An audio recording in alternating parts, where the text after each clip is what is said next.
Olá, exatalizador! Seja muito bem-vindo aqui ao canal Exatalizando. Eu sou o professor Arthur Lopes, tá?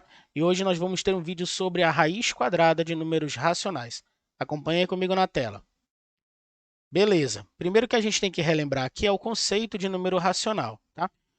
Então vamos anotar aqui o nosso rascunho, fazer nosso apontamento, que o número racional ele é aquele que pode ser escrito na forma A sobre B, né? Poxa, professor, o que é isso? A sobre B é uma forma de fração? Na verdade, o conceito se estende, né, que nós podemos escrevê-lo como uma razão entre dois números inteiros, onde nós temos aqui que o A e o B são números inteiros, né, pertencem ao conjunto dos números inteiros, o conjunto Z, e também nós devemos ter aqui o B diferente de zero, certo? Ora, esse é o conjunto, né, dos números racionais. Também vale lembrar que a palavra racional já leva a gente para esse conceito, né? Então, quando eu falo racional, eu estou me referindo à razão. E razão, quando nós falamos em matemática, é uma divisão para a gente comparar grandezas, né? Quando a gente começa a estudar matemática, nós vemos que razão é uma divisão comparativa entre grandezas. E aqui traz a ideia, ó, na formação dos números que pertencem a esse conjunto. Então, isso tem a ver com a divisão. Certo, relembramos aí o que, o que são, né, os números racionais, relembramos aí que racional tem a ver com divisão, e agora vamos aí para a nossa aula de hoje, onde diz o seguinte: eu quero calcular essas raízes quadradas que eu estou vendo aqui à esquerda.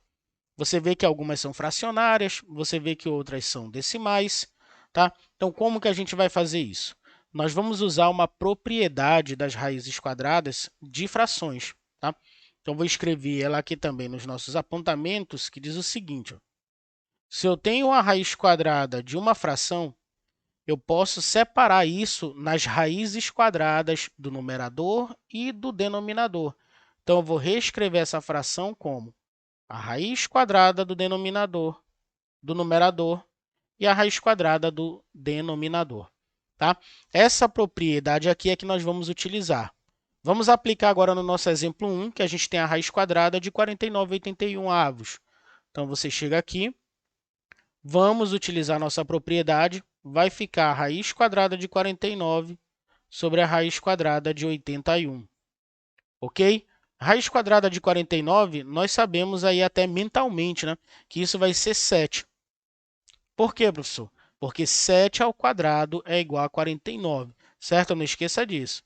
7 ao quadrado, que é 7 vezes 7, é igual a 49. Por isso, nós dizemos, tá, que a raiz quadrada de 49 é igual a 7. A raiz quadrada de 81 é igual a 9 pelo mesmo motivo, né? Pois, quando nós fazemos 9 ao quadrado, que é 9 vezes 9, nós obtemos 81. Nessa parte aqui, nós chegamos na observação do nosso resultado.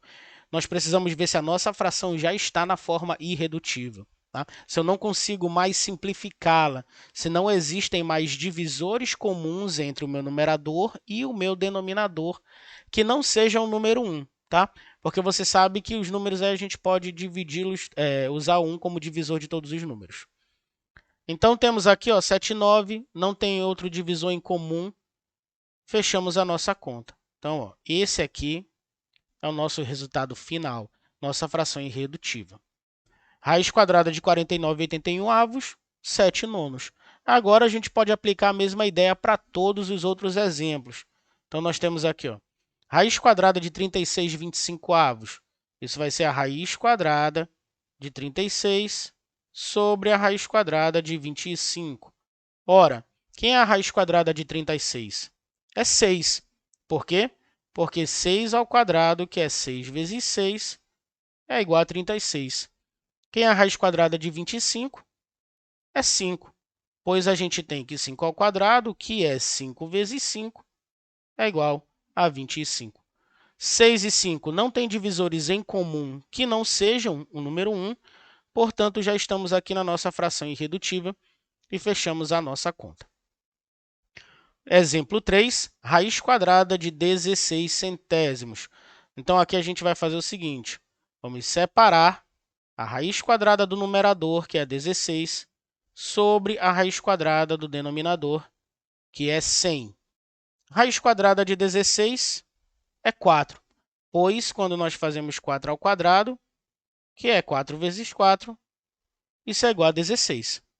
Raiz quadrada de 100 é 10, certo? Pois quando nós fazemos 10 ao quadrado, que é 10 vezes 10, isso é igual a 100. Tá? Aqui eu estou colocando as potenciações, mas quando você for fazer suas atividades, provavelmente não seja necessário colocá-las aqui. Tá? Você pode fazer mentalmente isso. Chegamos em 4 décimos e agora o que é que eu vou fazer? Eu vou ver se não há divisores em comum. E nós temos aqui, além do número 1, nós podemos dividir o número 4 e o número 10 por 2. Então, o que é que eu vou fazer? Eu vou simplificar, eu vou fazer essa divisão. 4 dividido por 2, 2. 10 dividido por 2, 5. Olha só, obtemos a fração 2 quintos. Pensa comigo, 2 e 5 têm divisores em comum? Não, só o número 1. Então, fechamos a nossa conta, uma vez que tem que ser divisores diferentes do número 1, certo?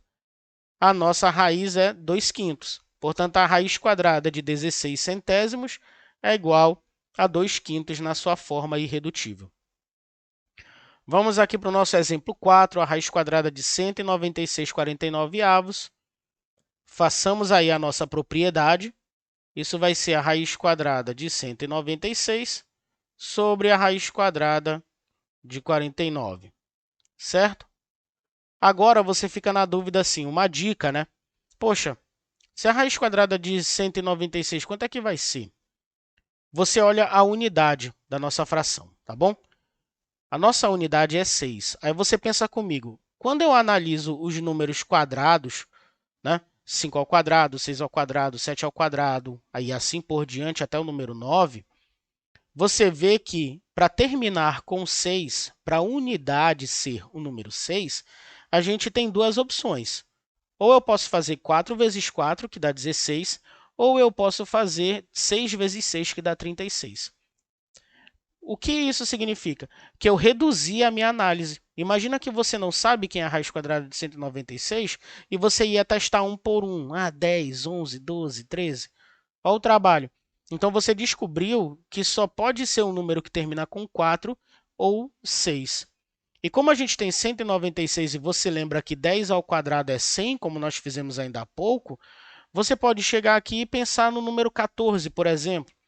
E quando você faz 14 ao quadrado, que é 14 vezes 14, você vai encontrar o resultado de 196. Olha só, você foi direto ao ponto. Então, aqui eu tenho raiz quadrada de 196 é 14 e raiz quadrada de 49 é 7, como nós já vimos aqui acima. 7 ao quadrado é 49. 14 e 7 agora, olha só, o numerador é maior do que o denominador. E você vê que 14 eu posso dividir por 7. Então, isso daqui nada mais é para mim do que o inteiro 2.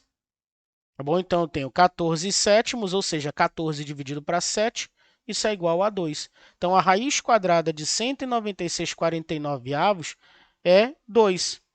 Ou seja, isso aqui seria o quê? Isso aqui seria o número 4, o resultado dessa divisão. Mas no início a gente não imaginava isso e a gente nem tentou dividir. Mas depois que a gente extraiu a raiz, nós vimos a simplificação aparecer. Beleza, então fizemos aí para a forma fracionária. O que interessa agora é a gente ver essas partes aqui onde nós temos os decimais. Tá? O número decimal, a gente vai transformar ele em um número fracionário. E você já sabe que isso é feito mediante as casas decimais. Tá? Então, quando você tem duas casas decimais, significa que o meu número foi dividido por 100. Então, aqui, vamos pegar o exemplo 5. Tá? Raiz quadrada de 0,64, ou seja, 64 centésimos. Reescrevendo isso aí na forma de fração, o que é que eu vou ter? 64 centésimos. Né? Uma dica também que é bem bacana para você fazer isso é você ler o número. Então, você viu que eu li 64 centésimos. Com uma leitura de uma fração. Então, 64 sobre 100. A outra dica é aquela que nós mais usamos, que é você contar que eu tenho duas casas decimais, ou seja, isso significa que ele foi dividido por 100, e aí eu vejo um número sem a vírgula. Se eu tirasse essa vírgula aqui do meu número, ele seria simplesmente 64, tá bom? Então, nós temos aqui, usamos a nossa propriedade, porque agora ele está na forma de fração. Olha como facilitou nossa vida. Raiz quadrada de 64 é 8 e raiz quadrada de 100 é 10, tá? Agora, o que é que a gente vai fazer? Nosso número está na forma decimal, então eu vou colocar ele novamente na forma decimal. E para eu fazer isso, eu vou olhar aqui o denominador. Olha quem é. É 10. Então, significa que ele tem uma casa decimal. Eu vou colocar aqui o número 8. A vírgula vai ficar logo à frente dele, porque isso vai fazer ele ter uma casa decimal. E aqui nessa parte à esquerda da vírgula, eu vou completar com o zero. E agora, olha só, nós tiramos aí a nossa raiz quadrada. Quem é a raiz quadrada de 0,64 é 0,8, ok? Da mesma forma, fechamos aqui com o exemplo 6.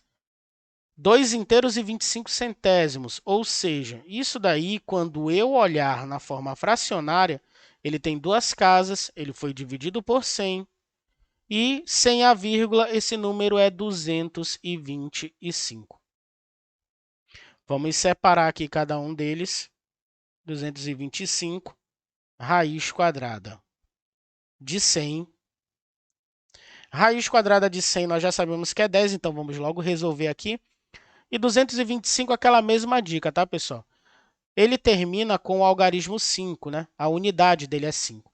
Então, quando a gente olha os números quadrados, a única opção que termina com 5 é 5 vezes 5, que vai dar 25. Portanto, esse 225 ele é uma multiplicação de 5. Aí você pensa, quais são minhas opções? 15 vezes 15, eu não vou usar o 5 vezes 5 porque vai dar 25, né? Então, pode ser 15 vezes 15 e pode ser 25 vezes 25. Quando a gente testa um número 15 ao quadrado, que é justamente 15 vezes 15, você vai encontrar 225. Portanto, aqui a gente tem 15. Agora, vamos fazer esse número na forma decimal de novo. Por quê? Porque o meu número original ele era um número decimal. E agora eu vou retransformar ele para essa forma. Denominador é 10, então significa que ele tem uma casa decimal. A vírgula vai ficar entre o número 1 e 5. E aqui nós fechamos com 1,5 como a raiz quadrada desse número. Ok? Então é isso daí, exatalizador. Muito obrigado por ter assistido o vídeo até aqui.